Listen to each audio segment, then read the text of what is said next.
स्वतंत्रता दिवस, पहला स्वतंत्रता दिवस समारोह, पहली वर्षगांठ स्वतंत्रता दिवस की पंडित जवाहरलाल नेहरू ध्वजारोहण करने के लिए जा रहे थे और मंच में जाते जाते उनका पांव फिसला या जो हुआ वो गिरने को हुए। साथ उनके हमारे वंश के सबसे बड़े कवि हमारे पूर्वज रामधारी सिंह दिनकर चल रहे थे, उन्होंने उनको थाम लिया। नेहरू जी ने आभार व्यक्त करते हुए कहा कि दिनकर जी अच्छा हुआ आपने मुझे थाम लिया, नहीं तो मैं गिर जाता। दिनकर ने कहा कि राजनीति जब जब गिरेगी कविता उसे संभाल लेगी। तो ये कविता की ताकत है और ये ताकत 14 वर्षों के बाद इसकी पुनरावृत्ति हुई। 1962 में नेहरू की शांति नीति के कारण पहली बार भारत को चीन के साथ युद्ध में असफलता का सामना करना पड़ा, भारत की हार हुई। और उसी दिनकर ने, जो नेहरू जी द्वारा मनोनीत सांसद थे, भरी संसद में नेहरू जी को चुनौती देते हुए कहा कि रोक युधिष्ठिर कौन है यहाँ, रोक युधिष्ठिर कौन है यहाँ, जाने दो उनको स्वर्ग धीर, पर फिरा हमें गांडीव गदा, लौटा दे अर्जुन भीमवीर, और कह दे शंकर से करे प्रणति फिर एक बार, और सारे भारत में गूंज उठे हर हर बम बम का महाउच्चार। तो ये शक्ति है। अगर कवि अपने पे आए तो वो शासन को, सत्ता को कुछ भी नहीं समझता, वो संभाल भी लेता है और गिरा भी देता है। कवि सत्ता को बनाने का भी कारक हुआ और उसको गिराने का भी कारक हुआ। वो चंद बरदाई था जिसने अंधे पृथ्वीराज से मोहम्मद गोरी को खत्म करवा दिया। 4 बास 24 गज अंगुल अष्ट प्रमाण, ताऊ पर सुल्तान है मत चूके चौहान। तो ये कविता की शक्ति है। आपके सामने बहुत बड़े महारथियों के, बड़े योद्धाओं की ये जो जन्मभूमि है हमारी भारत की भूमि, बड़े बड़े योद्धाओं पर बड़े बड़े कवियों ने बड़े बड़े गीत लिखे। दिनकर की रश्मिरथी सर्वश्रेष्ठ रचना मानी जाती है जो अंगराज कर्ण पर उन्होंने लिखी है। भीष्म पे कविताएं अभी मैंने उसकी वीरगति तक की पूरा चलचित्र यदि आपके सामने चलने लग जाए, किसी प्रकार की ताली की कोई भी अपेक्षा नहीं। यदि मेरी कविता के अंतिम बंद पर इस प्रांगण में बैठी माताओं के, बहनों के और मेरे भाइयों के किसी एक की भी आंखें नम हो जाए तो मैं मान लूंगा कि मेरा लिखना सार्थक हो गया। पहचानने का प्रयास करिएगा किस योद्धा के बारे में लिख रहा हूं। वैसा योद्धा कोई दूसरा हुआ ही नहीं। जो गुण उसमें था वो इस संसार में आज तक किसी योद्धा में नहीं रहा। जन्म हुआ था कुरुवंश में, यदुवंश में पोषण पाया था, पिता जिसके पार्थ धनुर्धर, माता सुभद्रा का जाया था। युधिष्ठिर भीम तात जिसके नकुल सहदेव से काका थे, मुरलीधर माधव से मातुल का उस पर साया था। सात्विकी से शस्त्र विद्या, सात्विक से शस्त्र विद्या, और उसके जो गुण को मैं बता रहा हूं जो इस संसार में किसी भी योद्धा में नहीं रहा। यदि वो गुण आपको लगे कि मैं वहां तक पहुंचा और आप उस योद्धा को पहचान गए तो एक बार उठा लीजिएगा। सात्विकी से शस्त्र विद्या और रण कौशल मातृ गर्भ में पाया था। बड़े से बड़े योद्धा हुए जिन्होंने आके अपने गुरु से अपनी सीख ली और महारथी बने, लेकिन ऐसा योद्धा जिसने अपनी माता के गर्भ में वो ज्ञान प्राप्त किया था, उसकी मैं कहानी आपके सामने रख रहा हूं। देखे थे मात्र 16 वसंत बीते थे विवाह के कुछ ही मास, देखे थे मात्र 16 वसंत बीते थे विवाह के कुछ ही मास, ताजी थी नववधु की हाथ की मेहंदी, बीता ही था मधुमास की युद्ध आ खड़ा हुआ अनायास, बीता ही था मधुमास की युद्ध आ खड़ा हुआ अनायास, ताजी ही थी नववधु के हाथों की मेहंदी और पांवों का महावर, उधर सज उठी रणभूमि युद्धम देही पुकारने लगा पामर। एक और प्रणय निवेदन दूसरी ओर युद्ध की पुकार, एक और प्रणय निवेदन दूसरी ओर युद्ध की पुकार, एक और चूड़ी बिंदिया पायल कंगन 16 श्रृंगार, एक और चूड़ी बिंदिया पायल कंगन 16 श्रृंगार, दूसरे बर्छी ढाल कृपाण कटारी तीर और तलवार। यक्ष प्रश्न का चोटता था मन अभिमन्यु का बार बार। ये योद्धा है अभिमन्यु। युद्ध और किंतु युद्ध और प्रेम को लेकर वीर के मन में संशय कब होता है, बजे रणभेरी तब वीर प्रेसी की बाहों में कब सोता है। अभिमन्यु के शिराओं में भी कुरुओं का कुलीन रक्त था, वधु से कहीं अधिक सौभद्र युद्ध के प्रति आसक्त था। फिर हुआ पांचजन्य और गंगनाभ का नाद, फिर हुआ पांचजन और गंगनाभ का नाद। पांचजन भगवान कृष्ण का शंख सभी जानते हैं। गंगनाभ गंगा पुत्र भीष्म के शंख का नाम था, जब दोनों की तरफ से शंखनाद हुआ और युद्ध प्रारंभ हुआ। फिर हुआ पांचजन और गंगनाभ का नाद, महाभारत प्रारंभ हुआ, उठा युद्ध का उन्माद, अभिमन्यु के अंतर मन में भर आया उमंग था, अब किशोर सौभद्र पांडव सेना का अंग था। देखिए, पहले जो 3 दिन युद्ध, 2 दिन होते हैं युद्ध के, वो पूरी तरह से भीष्म पितामह के होते हैं। और वो दिन यदि भीष्म पितामह उस दिन अगर उसको नहीं रोका गया होता तो शायद पांडव की सेना उस दिन खत्म हो जाती। उनको, अर्जुन को अवसर ही नहीं मिल पाता उसको शरसैया पर लिटाने का। उस दिन के युद्ध का वर्णन है, भीष्म के बाणों से रणभूमि आच्छादित थी, भीष्म के बाणों से रणभूमि आच्छादित थी, उनके रथ के पहियों से सारी धरा कंपित थी, स्वयं काल भी विचलित था शवों के अंबार से, स्वयं काल भी विचलित था शवों के अंबार से, नरमुंडों के शैल से और शोणित सरिता की धार से। अजय भीष्म ने कुरुक्षेत्र में खलबली मचाई थी, अजय भीष्म ने कुरुक्षेत्र में खलबली मचाई थी, गंगा पुत्र के प्रहार से पांडवों में हताशा छाई थी।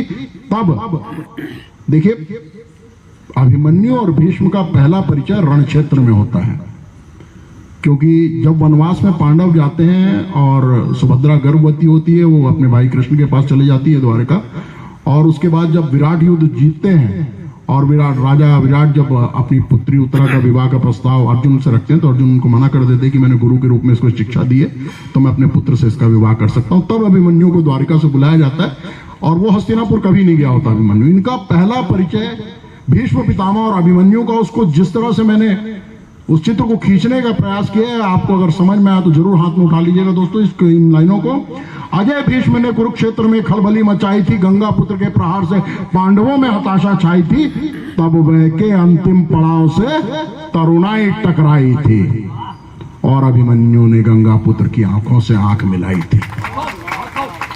वे चकित भीष्म देख किशोर का रण कौशल और दृढ़ निश्चय, हुए चकित भीष्म देख किशोर का कौशल और हुए चकित भीष्म देख किशोर का रण कौशल और दृढ़ निश्चय, रोक सके ना स्वयं को, होश शंकित मांगा तरुण का परिचय। अब देखिए, वो युद्ध भूमि में जब अभिमन्यु आके सामने खड़ा हो जाता है, सैया पर गए लेट, हुई प्रमुदित पांडव सेना भय मुक्ति के आभास से। पांडव सेना में बड़ी खुशी हो गई कि वो भय मुक्त हो गए, किंतु हर्ष शोक से परे पार्थ सारथी, पार्थ सारथी कौन? भगवान कृष्ण। वो हर्ष और शोक से परे, किंतु हर्ष शोक से परे पार्थ सारथी हो गए सचेत, अनिष्ट और नीतियों के विसर्जन के एहसास से, क्योंकि किस जानते थे कि जिस दिन भीष्म गए उस दिन नीतियां चली जाएंगी, क्योंकि भीष्म पितामह ही एकमात्र ऐसे योद्धा थे जो दुर्योधन के नियंत्रण से बाहर थे। बाकी सारे योद्धाओं की निष्ठा जो है दुर्योधन के साथ बंधी हुई थी। भीष्म के साथ नीति भी रणभूमि से हुई विदा, भीष्म के साथ नीति भी रणभूमि से हुई विदा, छल से युद्ध जीतने कौरवों में फिर हुई मंत्रणा, उपाय ना था कोई पार्थ और केशव के कौशल का, कुरुओं को अब सहारा था केवल कपट और छल का। फिर तय हुआ कौरव बिना लड़े विजय पाएंगे, फिर तय हुआ कौरव बिना लड़े विजय पाएंगे, पार्थ को पृथक कर गुरुद्रोण चक्रव्यूह रचाएंगे, मुख्य द्वार पर जयद्रथ नियुक्त हो जाएंगे, निर्णय करने युद्ध का धर्मराज को बंदी बनाएंगे। यदि युधिष्ठिर को बंदी बना लिया गया तो युद्ध की जरूरत ही नहीं पड़ेगी और हम ऐसे जीत जाएंगे। ये रणनीति बनी कि अर्जुन को दूर कहीं धकेल दिया जाए, क्योंकि चक्रव्यूह तोड़ने अर्जुन के सिवाय कोई नहीं जानता था पांडव सेना में, और गुरुद्रोण ने चक्रव्यूह की रचना कर दी। द्रोण ने पार्थ को रण क्षेत्र से परे कर चक्रव्यूह रचाया, युधिष्ठिर भीम नकुल सहदेव कोई न जिसको भेद पाया, अपना ही अभ्यावेदन ले तब अभिमन्यु आगे आया, तात चक्रव्यूह भेदने का मर्म मातृ गर्भ में मैंने पाया। चक्रव्यूह का द्वार भेद प्रवेश में सहज कर जाऊंगा, निकास का किंतु ज्ञान नहीं, वापस ना लौट पाऊंगा। कुछ ठहर बोले धर्मराज, पुत्र तुम भीतर करो प्रवेश, अनुगामी होंगे सैन्य बल सहित पांडव शेष, तुम आगे जाओ द्वार तोड़ो और हम तुम्हारे पीछे चलेंगे। धूमकेतु सा अभिमन्यु चक्रव्यूह में कर गया प्रवेश, तूफानों से गति उसकी चक्रवात सा वेग और आवेश, थे पीछे पांडव किंतु मार्ग में अड़ा जयद्रथ था, पांडवों को जीतने पूरा हुआ उसका मनोरथ था। एक वरदान भगवान शंकर से जयद्रथ ने मांगा था कि एक दिन अर्जुन को छोड़ बाकी चारों भाइयों पे भारी पड़ूंगा। वो दिन था जब अर्जुन अभिमन्यु चक्रव्यूह में घुस गए और बाकी सारी सेना को जयद्रथ ने द्वार पर रोक लिया। पूरे मनोयोग से फिर भेदते चक्रव्यूह, पूरे मनोयोग से फिर भेदते चक्रव्यूह, प्रबल वेग से आगे बढ़ा एकाकी वीर अभिमन्यु, हर चक्र द्रोण का यूं छितराया था, हर चक्र द्रोण का यूं छितराया था, श्वान समूह में जो भूखा सिंह घुसाया था, श्वान समूह में जो भूखा सिंह घुसाया था। कुरुक्षेत्र में किशोर का गगन भेदी सिंहनाद उठा, कुरुक्षेत्र में किशोर का गगन भेदी सिंहनाद उठा। जाग उठी रक्त पिपासा, भीषण रण उन्माद उठा। शोणित सरिता बहाने को अंतर मन से प्रमाद उठा। तरुण सौभद्र में मानो साक्षात कपाली जाग उठा। प्रत्यंचा से उसकी उठा नाद गनगनन गनन, प्रत्यंचा से उसकी उठा नाद गनगनन गनन। कर्ण भेदी थी उसके बाणों की सनसनन सनन। डोला फण शेषनाग का, डोला फण शेषनाग का होने लगी धरा में कंपन। कुरुक्षेत्र में महाकाल करने लगा उन्मत्त नर्तन। प्रत्यंचा की गर्जन से, प्रत्यंचा की गर्जन से, अभिमन्यु के भीषण रण से, चोटिल अश्वों के हिनन से, आहत गजों के गर्जन से, शोणित सरिता के प्रवन से, नरमुंडों के मर्दन से, काल भी अचंभित था उसकी तलवारों की टंकण से। रणोन्माद में अभिमन्यु का खड्ग यूं सौदाई हुआ, रणोन्माद में अभिमन्यु का खड्ग यूं सौदाई हुआ। सम्मुख आया सैनिक सरदार महारथी और दलाशाही हुआ। वृहद बाला रुकमार दुश्मनारा की मृत्यु का वो दाई हुआ। दुर्योधन सुत लक्ष्मण भी उसके हाथों भूषाई हुआ। 6 द्वार 7 द्वार का चक्रव्यूह, जिसमें 6 द्वार भेदते हुए अभिमन्यु जब अंतिम द्वार तक पहुंचता है, उस अंतिम द्वार के जो वर्णन मैंने किया है, क्या स्थिति है उसको एक बार समझिएगा। भेद 6 द्वार पहुंचा अभिमन्यु जब अंतिम चरण। वो जो दृश्य देखता है, 9 महारथी किस तरह खड़े हुए हैं। देखा वाम, वाम मतलब बाईं ओर, दक्षिण मतलब दाया, वाम बाईं ओर। देखा वाम वृषभ सेन कृपाचार्य शकुनी और दुशासन, देखा वाम वृषभ सेन कृपाचार्य शकुनी और दुशासन। दक्षिण कृतवर्मा कर्ण, अश्वत्थामा और दुर्योधन।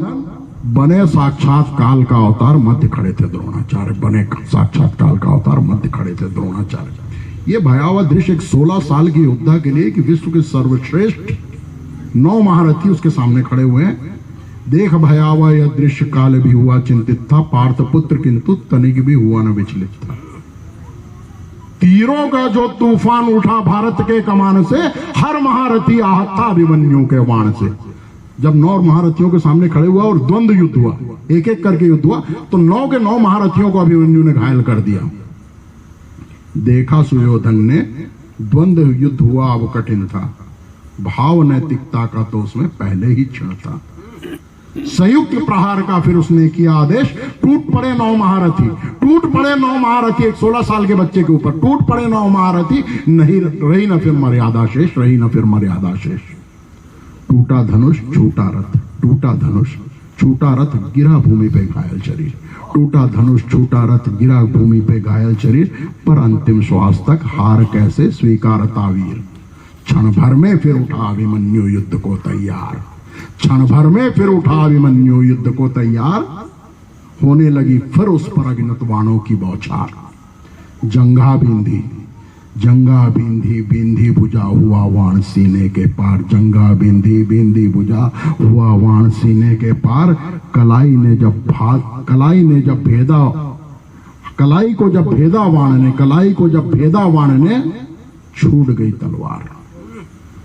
उठा रथ का टूटा पहिया, उठा रथ का टूटा पहिया, वो हुआ युद्ध को तत्पर। देखिए 16 साल का लड़का 9 महारथियों के साथ निशस्त्र होने के बाद रथ का पहिया उठा के लड़ रहा है। ये मनोबल होता है, ये मनोयोग होता है। उठा रथ का टूटा पहिया, वो हुआ युद्ध को तत्पर। खड्ग लिए हाथों में रथ से उतर आए कुछ कायर।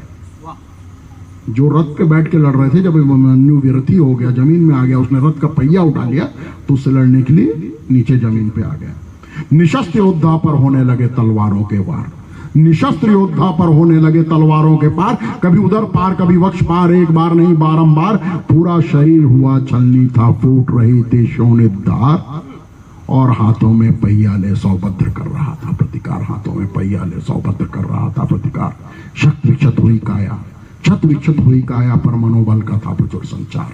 छत विक्षत हुई काया पर मनोबल का था प्रचुर संचार। पहिए से थामे खड्ग चार, सामने जो थे उनको तो उन्होंने पहिए से थाम लिए 4 खड्ग। पहिए से थामे खड्ग 4 पर जब हुआ पीठ पर प्रहार, पीछे से भी आ गया। पहिए से थामे खड्ग 4 पर जब हुआ पीठ पर प्रहार। समस्त संचित बल का शनय शनय होने लगा शमन। और एक बार जोरदार हाथ उठा लीजिएगा। डगमग डगमग पद चापों से वसुंधरा चूम गया आहत तन। डगमग डगमग पद चापों से वसुंधरा चूम गया आहत तन। युद्धरत रहने का उसमें अभी भी शेष आत्म बल था। नीचे गिर चुका था, सांसें सांस नहीं दे रही थी। युद्धरत रहने का उसमें अभी भी शेष आत्मबल था। हाय हुआ लाचार किंतु सांसों ने किया छल था, सांसों ने किया छल। जब किया पिता को अंतिम प्रणाम, घोर गर्जना से जब किया पिता को अंतिम प्रणाम। मूंदते नयनों में उभर आया अर्जुन का प्रतिमान। मूंदते नयनों में उभर आया अर्जुन का प्रतिमान।